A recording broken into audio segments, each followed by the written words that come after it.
Hi guys, how are you? So in my last video, I have completed till question number 8th of exercise 6.3 and today I am going to continue from question number 9th of exercise 6.3, right?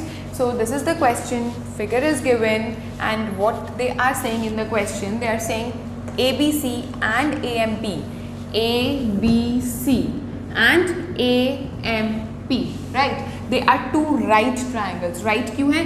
क्योंकि ABC में ये वाला right angle है और AMP में ये वाला right angle है.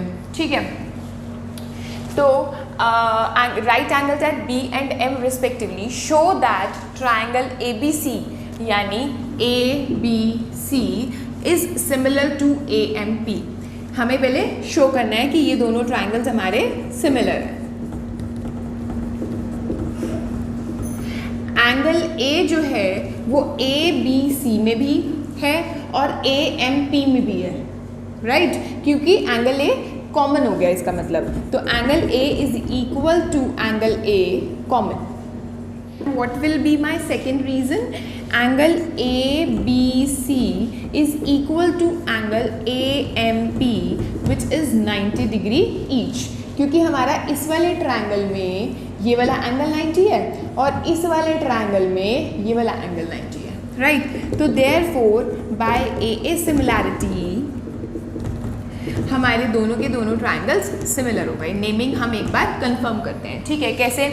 ABC ट्रायंगल है वो लिख दिया. अब हमारा AA कॉमन है तो जो A फर्स्ट पोजीशन पे है यहाँ पर भी A हमारा फर्स्ट पोजीशन पर ही आएगा. उसके बाद इसका जो B है, ट्रायंगल ABC का जो B है वो AMP के M के इक्वल है, तो B सेकेंड पोजीशन पे तो M भी सेकेंड पोजीशन पे है और यहाँ पर हमारा P आ गया. करेक्ट. ठीक है, अब हमें सेकेंड पार्ट में क्या प्रूव करना है? B पार्ट में CA अपॉन PA. अब CA देखते हैं कहाँ से आ रहा है, फर्स्ट एंड थर्ड से आ रहा है. ठीक है, तो इधर भी फर्स्ट एंड थर्ड ही आएगा. तो AC upon PA is equal to BC चाहिए हमको. BC कहाँ से आ रहा है? लास्ट टू से, यानी ये. तो इधर से भी क्या आएगा? MP. BC upon MP. Setting बिल्कुल ठीक बैठ गई. तो BC अपॉन MP. हेंस इसमें कोई CPCT या कुछ ऐसे लिखने की जरूरत नहीं होती. जैसे कॉन्ग्रुएंट ट्रायंगल्स, जब हम ट्रायंगल्स को कॉन्ग्रुएंट प्रूव करते थे और उसके बाद हम कोई चीज़ इक्वल प्रूव करते थे तो हम CPCT से करते थे. कॉन्ग्रुएंट CPCT क्या था? Congruent parts of congruent triangles. But यहाँ सिमिलैरिटी में क्या होता है, जब हम ट्रायंगल्स को सिमिलर प्रूव कर देते हैं तो उसके बाद हम उनकी साइड, उन दो ट्रायंगल्स की साइड्स को प्रोपोर्शनल ऐसे ही लिख सकते हैं. No need to write anything. And also उनके एंगल्स को भी इक्वल रख सकते हैं, right? So our next question is 10th question. Figure is not given in this question and what are they saying? CD and GH are respectively the bisectors of. Bisectors word clear होना चाहिए. Bisector का मतलब क्या होता है? देखो, अगर कोई ट्रायंगल है ABC, ठीक है, दिस इज अ ट्रायंगल, और अगर मैं कहूँ कि AD है, बाइसेक्टर है एंगल A का, इसका क्या मतलब है कि ये वाला एंगल और ये वाला एंगल हमारा इक्वल है. That means angle 1 is equal to angle 2. तो ये जो AD अगर बाइसेक्टर है तो इसका मतलब ये एंगल A को दो इक्वल पार्ट्स में डिवाइड करता है. तो this is called the bisector. Now हम क्वेश्चन आगे रीड करते हैं. CD किसका बाइसेक्टर है? एंगल ACB का. GH किसका बाइसेक्टर है? एंगल EGF का. तो हमें साफ पता चल रहा है कि हमें दो ट्राइंगल्स बनाने हैं. उसमें दो ट्राइंगल्स मतलब अगर मैं एक ट्राइंगल ABC बना देती हूँ और एक ट्रायंगल बनाती हूँ FEG, EFG. ठीक है, अब वो क्या बोल रहे हैं कि एक तो ACB का है, यानी इस एंगल का बाइसेक्टर बनाना है CD, और EGF का बाइसेक्टर बनाना है. क्या है? GH नाम है उसका. तो ये GH हो गया. तो ये दोनों बाइसेक्टर हैं. That means angle 1 is equal to angle 2 and angle 3 is equal to angle 4. आगे बढ़ते हैं. आगे वो बोल रहे हैं such that D and H lie on sides AB and FE. D AB पे लाई करता है, H FE पे लाई करता है. और if triangle ABC is similar to triangle FEG, that means ये पूरा बड़े वाला ट्रायंगल इस पूरे बड़े वाले ट्रायंगल के सिमिलर दे रखा है हमें, राइट? अच्छा, और शो दैट ये हमारा A पार्ट है, ये B पार्ट है, ये C पार्ट है. अभी देखते हैं कि हमारा जो गिवन है, वो है triangle ABC is similar to triangle FEG. ये हमारा गिवन है. तो दैट मीन्स जो हमारे एंगल्स हैं, angle A is equals to angle, हमें क्या दे रखा है, ए B C F E G के, right. Angle A is equals to angle F होगा, angle B is equal to angle E होगा और angle C is equals to angle G होगा। ये तो हमारा एक गिवन वाला पार्ट हो गया। और टू प्रूव ये वाला part and this is C part, 3 parts हैं इस क्वेश्चन के, ठीक है। अब ये फर्स्ट पार्ट जो है ना, ये प्रोपोर्शनल वाला है, और प्रोपोर्शनल तो तभी प्रूव किया जा सकता है अगर हमें 2 ट्रायंगल सिमिलर दे रखे हों, और 2 ट्रायंगल सिमिलर हमें ये दे रखे हैं, इसके अलावा और कोई ट्रायंगल सिमिलर नहीं दे रखे। अब C D upon G H जो है वो यहाँ से प्रूव नहीं हो सकता।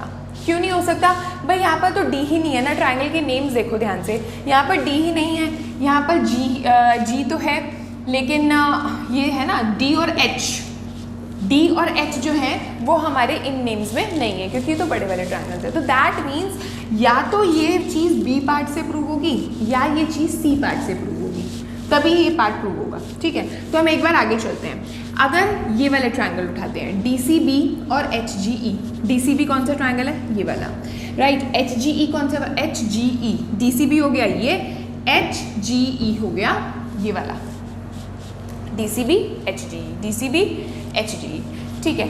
अब हम देखते हैं कि एंगल सी जो है वो एंगल जी के इक्वल दे रखा है हमको। क्यों? क्योंकि हमारे बड़े वाले ट्रायंगल्स हमारे इक्वल हैं। तो अगर हम कर दें half of angle C is equal to half of angle G, तो हाफ ऑफ एंगल सी मैं एंगल 2 ले लेती हूँ और हाफ ऑफ एंगल जी मैं एंगल 3 ले लेती हूँ। क्यों? क्योंकि वो तो बाइसेक्टर्स थे। Angle 1 is equal to angle 2 है, तो इसका मतलब सी का जो आधा होगा या तो वो 1 हो सकता है या वो 2 हो सकता है, बट हमें 2 चाहिए क्योंकि एंगल 2 जो है वो हमारे रिक्वायर्ड ट्रायंगल में लाइक करता है, ठीक है। तो angle 2 is equal to angle 3 हो गया, this will be our 1 reason, right. और दूसरा रीजन हो जाएगा कि जो एंगल बी है वो एंगल ई के इक्वल है। देखो ये दिया हुआ है हमको, ठीक है। तो angle B is equal to angle E. तो बाय ए सिमिलैरिटी हमारे दोनों के दोनों ट्रायंगल सिमिलर हो गए, राइट।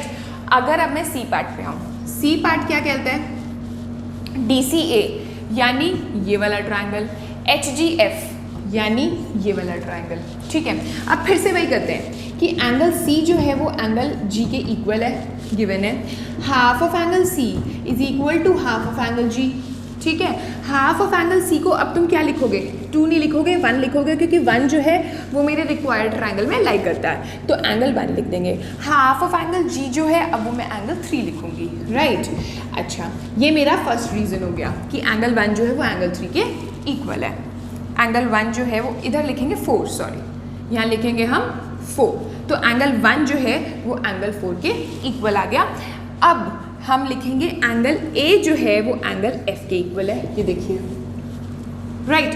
तो एंगल ए जो है वो एंगल एफ के इक्वल है। तो ये भी हमारे दोनों के दोनों ट्रायंगल्स हमारे बाय ए सिमिलैरिटी से प्रूव हो गए। अब हमारा फर्स्ट पार्ट अभी भी पेंडिंग है और अब हमें ये देखना है कि वो इन वाले ट्रायंगल से प्रूव होगा या फिर इन वाले ट्रायंगल से प्रूव होगा, ठीक है। देखते हैं सी डी और जी एच, सी डी और जी एच देखते हैं कहाँ से आ रहा है। डी सी एच जी आ रहा है, इससे भी आ रहा है सी डी और जी एच। आगे देखते हैं ए सी और एफ जी, ए सी यहाँ पर कहीं नहीं है, ठीक है। एफ जी यहाँ पर कहीं नहीं है, लेकिन यहाँ पर है, ये देखो ए सी और एफ जी। तो इन वाले ट्रायंगल्स को जिनको हमने अभी सिमिलर प्रूव किया, थर्ड पार्ट मतलब वो हम लिख लेते हैं कि ट्रायंगल डी सी ए को हमने प्रूव कर दिया ट्रायंगल एच जी एफ के and proved in third part, ठीक है।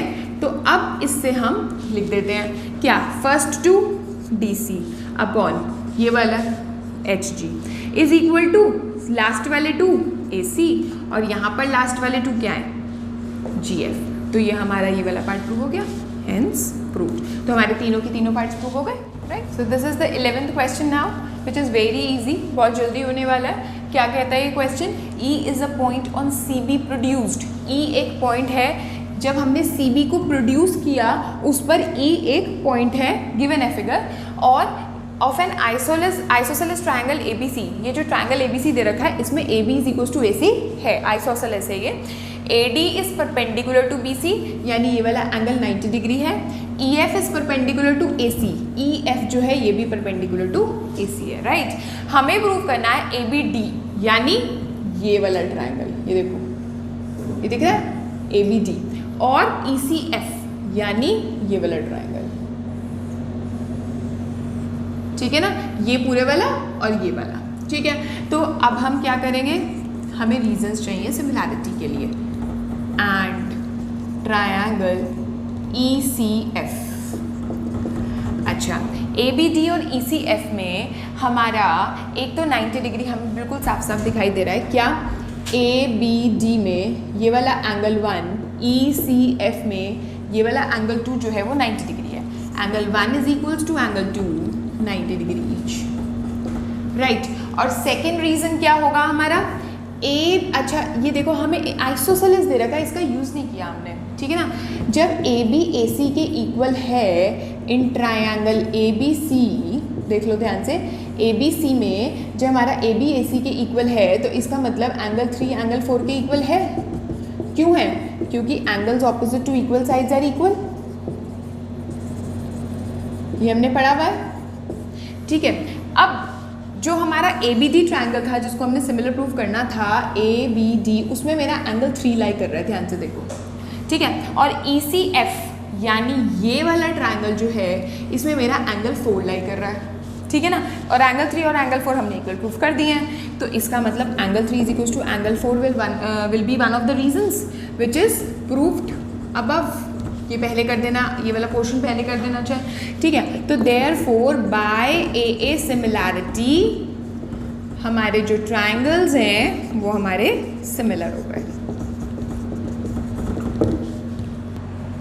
So this is very very important question, ध्यान से समझना। और ये 12th क्वेश्चन है, और 12th क्वेश्चन और 14th क्वेश्चन जो है बहुत ही सिमिलर है। अभी तो मैं 12th आपको समझा रही हूँ, अब ये 12th आज का लास्ट क्वेश्चन है, ठीक है। नेक्स्ट वीडियो में 13, 14, 15, 16 आई विल बी एक्सप्लेनिंग, और उस टाइम जब 14th कराऊंगी मैं तो 14th और 12th में आपको डिफरेंस भी समझाऊंगी कि क्या डिफरेंस है, राइट। 12th और 14th में बच्चे बहुत कंफ्यूज होते हैं कि कौन सा क्वेश्चन आया एग्जाम में, समझ नहीं आता उनको क्या करना है, ठीक है। अभी पहले ये समझते हैं normally AB and BC and median AD, किस किस की बात कर रहे हैं, AB डॉट डॉट लगा दिए उस पर, AB की बात कर रहे हैं, BC की बात कर रहे हैं, AD की बात कर रहे हैं, ठीक है।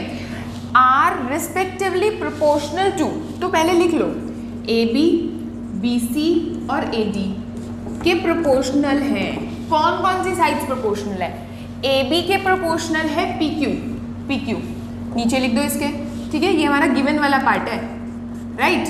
BC के प्रोपोर्शनल है QR, ये ऐसे BC के नीचे लिख दो QR, और मीडियन AD यानी ये वाला जो मीडियन है उसके प्रोपोर्शनल है मीडियन PM, तो दैट मीन्स ये फिगर में देखें एक बार, AB अपॉन PQ, ये वाला AB ये वाला PQ, BC और QR, ये वाला BC ये वाला QR, राइट।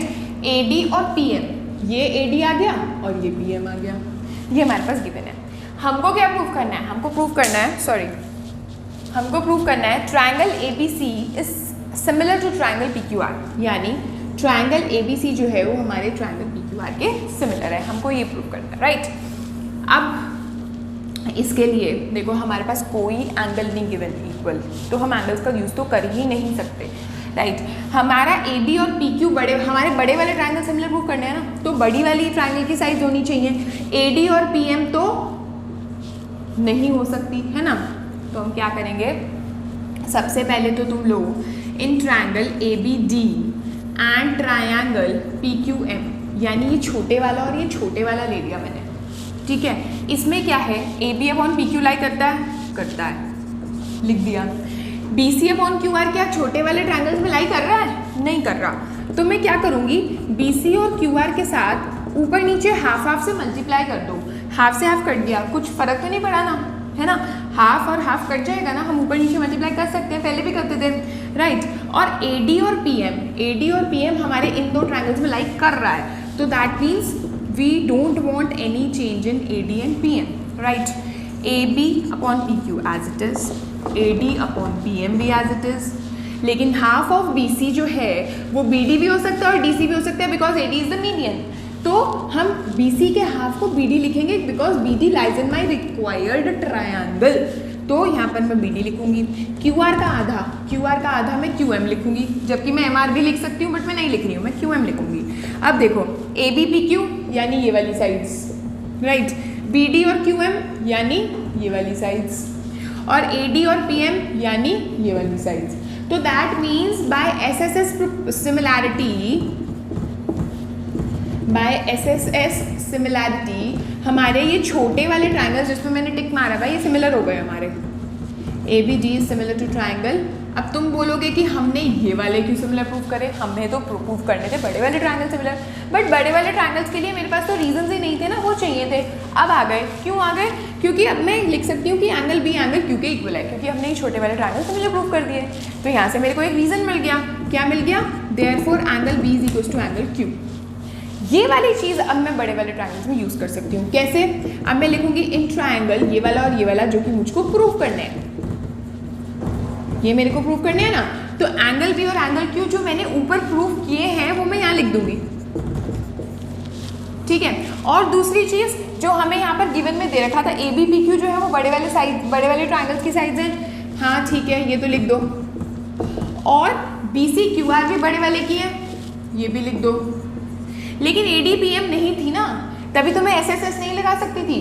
ADPM जो है ये तो छोटे वाले ट्राइंगल्स की थी, इसीलिए मेरे को ये दो साइड्स प्रोपोर्शनल मेरे काम आ रही थी, तीसरी वाली काम ही नहीं आ रही थी मेरे।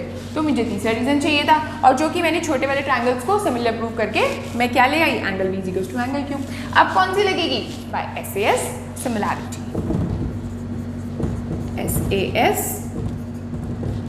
Similarity triangle ABC is similar to triangle PQR.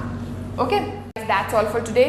We have done till question number 12th. Okay, 13, 14, 15, 16 हमारे पेंडिंग है जो कि हम नेक्स्ट वीडियो में करें। Okay, till then, bye bye.